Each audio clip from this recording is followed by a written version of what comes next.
दोस्तों, आप सभी का स्वागत है आपके अपने YouTube चैनल दबंग क्लासेस पर। तो देखिएगा, ये आज की एक न्यूज़ निकल के आ रही है। आप देख सकते हो कि एमपी में नॉर्मलाइजेशन कैसे होता है। इसके बारे में हम और भी मुद्दे बताएंगे कि नॉर्मलाइजेशन किस प्रकार से किया जाता है, मतलब पैसा लेकर किया जाता है या डायरेक्ट किया जाता है। देखते हैं, इस वीडियो को लास्ट तक जरूर देखना, इसमें आपको कुछ ना कुछ देखने को मिलेगा, अच्छी चीज़ें। यहाँ देखते हैं, अगर बात की जाए तो ये आज की खबर है बेटा।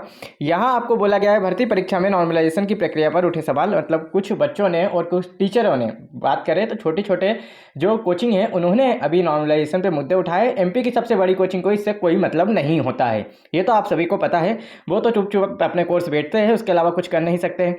यहाँ देखिएगा, ईएसवी भर्ती परीक्षा में नॉर्मलाइजेशन प्रक्रिया पर उठे सवाल, अर्थात ये नॉर्मल नहीं है। अर्थात जेल प्रहरी परीक्षा के टॉपर को 100 में से 101 अंक मिले हैं। माना कि नॉर्मलाइजेशन में होता है 100 में से 101 अंक मिलते हैं। जैसे आपने देखा होगा, अभी हाल ही में एसएससी जीडी का रिजल्ट आया है, जिसमें 160 में से 171 अंक पाए हैं। ओके, फर्स्ट रैंक जो ऑल इंडिया किया है, 171 पॉइंट कुछ नंबर यहाँ पर उस बच्चे के आए हैं।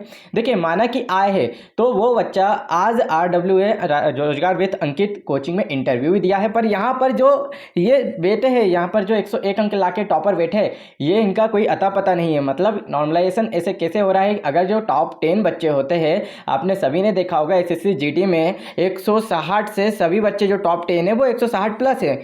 तो उन सभी ने अभी तक इंटरव्यू दे चुके हैं। कोई आपके जो RWA कोचिंग में दिया है, किसी ने आपके जो आदित्य रंजन की सर की कोचिंग में दिया है, सभी ने इंटरव्यू दिए हैं। जो अदर है टॉप 10 वाले हैं, सभी बच्चों ने इंटरव्यू दिए हैं।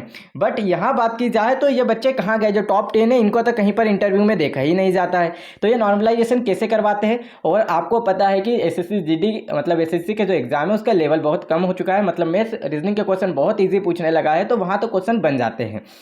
ओके, और उसमें नॉर्मल हिंदी थी, नॉर्मल बेसिक हिंदी थी, इतना हार्ड हिंदी नहीं थी। जिस तरीके से आपकी जेल पहली और आपके फॉरेस्ट एग्जाम में हिंदी थी, इस लेवल की हिंदी नहीं थी। उसमें बहुत ही ईजी, मतलब कि आपका विलोम शब्द पूछा जाता है, समानार्थी शब्द पूछा जाता है, एक शब्द में उत्तर पूछा जाता है, ऐसे क्वेश्चन और पैसेज रहते हैं, मतलब गद्यांश मध्यांश। इसमें ऑलरेडी 20 में से 20 नंबर ला सकते हैं। तो जिन बच्चों के आए होंगे कम से कम नंबर, देखिएगा एसएससी जीडी में तो 154-55 आए होंगे, उनके 160 प्लस हो गए, क्योंकि सबके 10, 11, 12, 15 नंबर तक बढ़ते हैं। तो उन बच्चों के जाके 170 तक पहुंच जाते। बट यहाँ बात की जा रही है कि यहाँ 100 में से 101 किस प्रकार से प्राप्त किया गया है, ये नॉर्मलाइजेशन नहीं समझ में आ रहा है। क्योंकि आपको पता है जेल पेरी और फॉरेस्ट का पेपर कितना हार्ड था। इसमें आपको देखिएगा, जो टॉप 10 बच्चे हैं, ये आकर कहीं भी किसी भी कोचिंग में अगर इंटरव्यू देते हैं तो हम मानते हैं कि हाँ, इन्होंने टॉप किया है।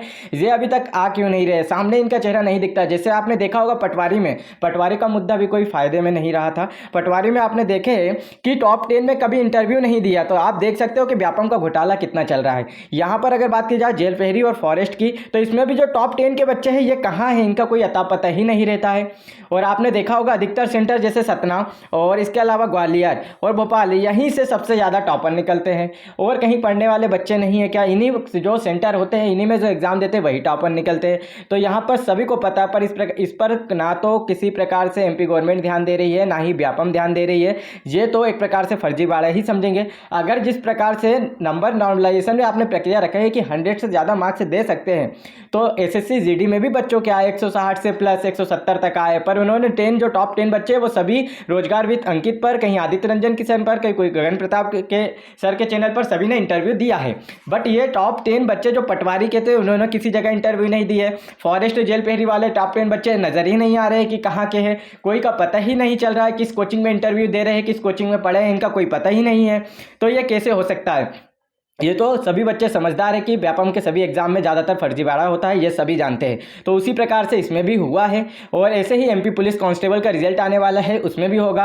बहुत से बच्चे जो सोच रहे हैं 13% वाले, तो अगर बात की जाए तो बेटा आप समझिएगा, जो 13% का रिजल्ट है, अगर 13% ओबीसी को मिलता है, तो जो 87% वाले, उन्हीं को फायदा होगा ना। तो 13% वाले को किस प्रकार से फायदा होगा, मुझे ये बताए। 13% वाले तो ऑलरेडी कम मार्क्स लेके बैठे, 87% वाले ऑलरेडी ज़्यादा मार्क्स लेके बैठे। अगर सीट ओबीसी को 13% ज़्यादा मिलेगी तो इन्हीं को तो बढ़ेगी। तो आप लोग आंदोलन में क्यों नहीं जाते हो? आप लोग आगे क्यों नहीं होते? आप लोग सोचते हैं कि 13% नहीं मिले।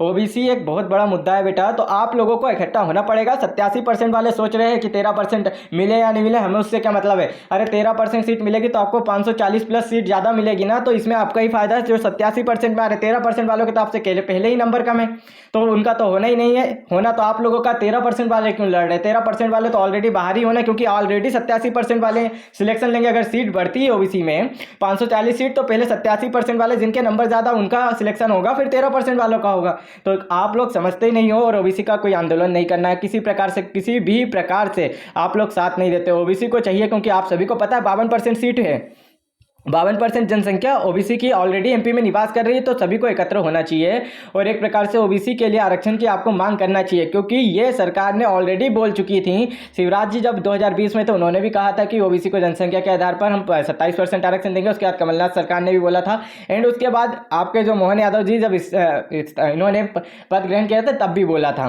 पर अभी तक किसी प्रकार से मतलब यहाँ पर हाईकोर्ट ने बोल दिया है 27% आरक्षण देना नहीं देना ये सब सरकार के हाथ में है। तो सरकार क्यों नहीं दे रही है? ये सिर्फ ओबीसी के जो एमपी के युवा है ये पता है कि कमज़ोर हैं, ये कभी आवाज़ उठाएंगे नहीं, तो इसलिए सभी को पता है इसका फ़ायदा उठा रहे हैं। और एमपी के युवा सभी को पता है बिल्कुल कमज़ोर हैं। ये देखिएगा पटवारी में घोटाला हुआ, इस प्रकार से जेलपेरी वन रक्षक में जो टॉपर है ये कभी इंटरव्यू देने क्यों नहीं आ रहे? हमारा तो एक ही मुद्दा, चले ठीक है नंबर ज़्यादा है तो इनको इंटरव्यू देने आना चाहिए, तो ये लोग इंटरव्यू देने क्यों नहीं आ रहे? आप नॉर्मलाइजेशन कर रहे हो, हमें उससे कोई बुराई नहीं है। अगर नंबर आ रहे हैं तो टॉप 10 जो बच्चे हैं उनका इंटरव्यू लेने के लिए बोले किसी भी बड़ी कोचिंग को या कहीं पर भी इनका इंटरव्यू लिया जाए जहां कम से कम बड़े बड़े टीचर्स हो, बड़ी बड़ी कोचिंग्स हो, वो लोग देखें कि हाँ ये उस काबिल है या नहीं है। क्योंकि आप सभी को पता है व्यापम में तो जो 5वें नंबर की टॉपर थी पटवारी की, उन्होंने खुद ने कबूला था कि हाँ हमको मिल रहा है लाभ तो हमने लिया, पर यहाँ पर गवर्नमेंट तो कुछ नहीं कही, उसे क्लीन चिट मिल गई, ये तो सभी लोग जानते हैं। तो इस प्रकार से अगर बात की जाए तो इस वैकेंसी में भी घोटाला हुआ है, सभी बच्चों को पता है, पर कोई आवाज़ नहीं उठाएगा। हमारे जो इंदौर के अतुल सर है वो उठाते हैं आवाज़, पर कोई साथ देने वाला नहीं है। तो साथ दीजिएगा, इससे आपका ही फायदा है, नहीं तो फिर आप लोग बस पढ़ते रहिएगा और बूढ़े होइएगा, उसके अलावा आपको नौकरी वोकरी कुछ नहीं मिलने वाली। पढ़ के बस आप लोगों को बेरोजगारी घूमना है। बस कह दीजिएगा कि पॉइंट 0 नंबर से रह गए, पॉइंट कुछ नंबर से रह गए, क्योंकि आप लोगों को पॉइंट ही कुछ नंबर से रोकेंगे। सभी को पता है कि अगर पॉइंट नंबर से रोकेंगे तो कहेंगे कि अगली बार पढ़ के निकल जाएंगे, पर अगली बार भी आपका सिलेक्शन नहीं होगा। तो ये पॉइंट नंबर से रुकना, आपको लगता है कि पॉइंट से रुक गया अगली बार सिलेक्शन ले लूंगा, तो अगली बार भी ऐसा नहीं होगा। अपना आवाज़ उठाए बेटा और थोड़ा बहुत आगे बढ़े, ऐसा कुछ नहीं होने वाला है। अगर आप सोच रहे हैं कि पॉइंट नंबर से रुक गए हैं तो अगली बार ले लेंगे, तो अगली बार भी आप पॉइंट से ही रुकेंगे, हर बार पॉइंट से ही रुकेंगे और बुढ़े हो जाओगे, और जो नौकरी लेने वाला है वो लेके चले जाएगा कुछ पैसे दे लेके। आप सभी को पता है एमपी में अधिकतर एग्जाम में घोटाला ही हो रहा है। तो अभी आप लोगों को एकत्र होना पड़ेगा। अभी एमपी पुलिस का रिजल्ट आने वाला है, उसमें देखिएगा जिन बच्चों के अच्छे मार्क्स आ रहे हैं ना, जैसे आप लोगों ने जाना होगा कि मार्क्स आ रहे हैं, कितने आ रहे हैं कि वही बच्चे के आ रहे हैं, जैसे माना कि 165 आ रहे हैं। अभी हम फॉरेस्ट की बात करें सो फॉरेस्ट में देखिएगा, अभी मैं आपको दिखा रहा हूँ स्क्रीन पर, आप देख सकते हैं थोड़ी देर में।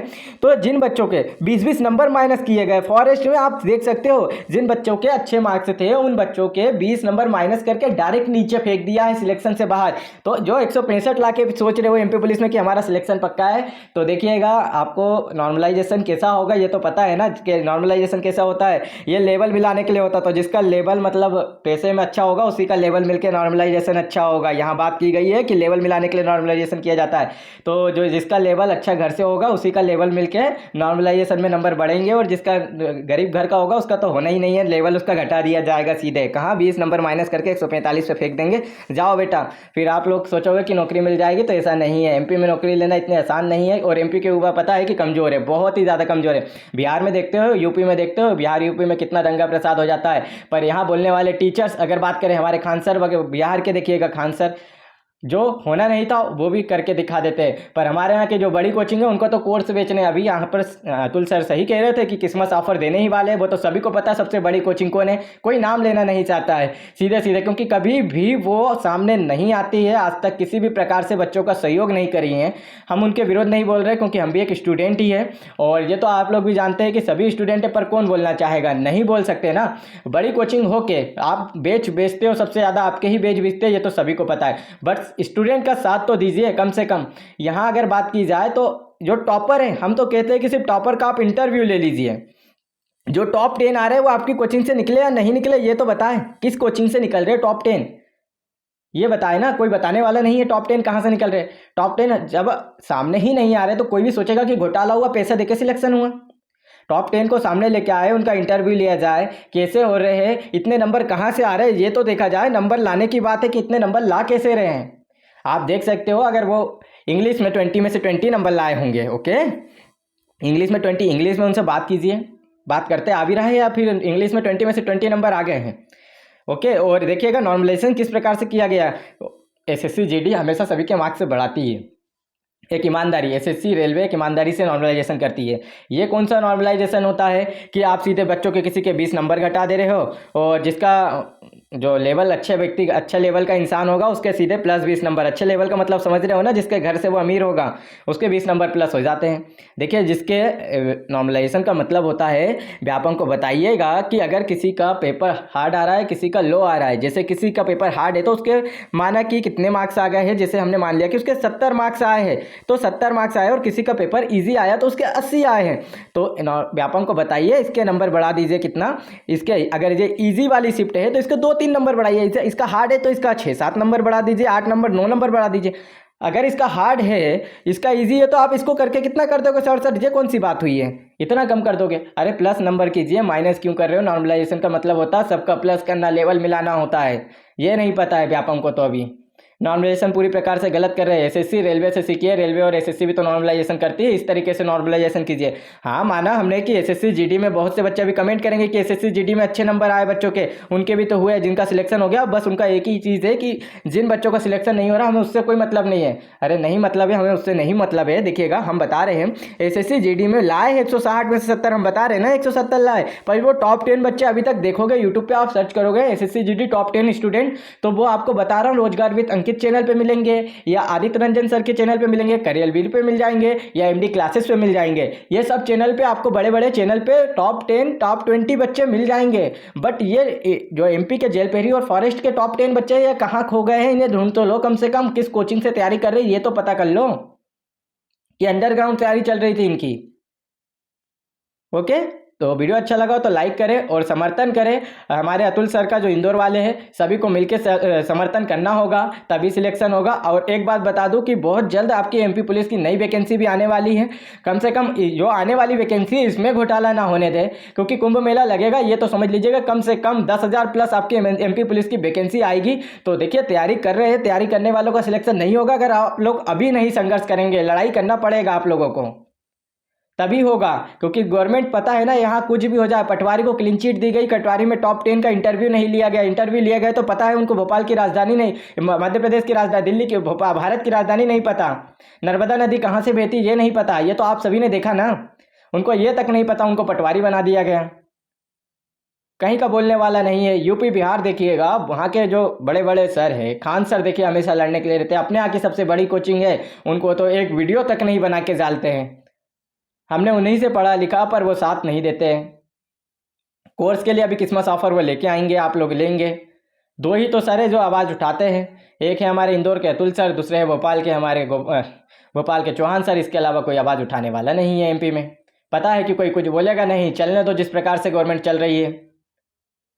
और हमारे यादव जी बात करें तो आप लोग कम से कम ध्यान दीजिए। हमने सोचा कि नई सरकार बनी है तो कुछ घोटाला नहीं होगा, पर उसमें भी देखिएगा अगर ये टॉप 10 है तो टॉप 10 को किसी ना किसी कोचिंग में इंटरव्यू दिलवाइएगा, ताकि हमें पता चल सके, इनके बोलने से पता चल जाएगा कि हाँ ये टॉप 10 हैं।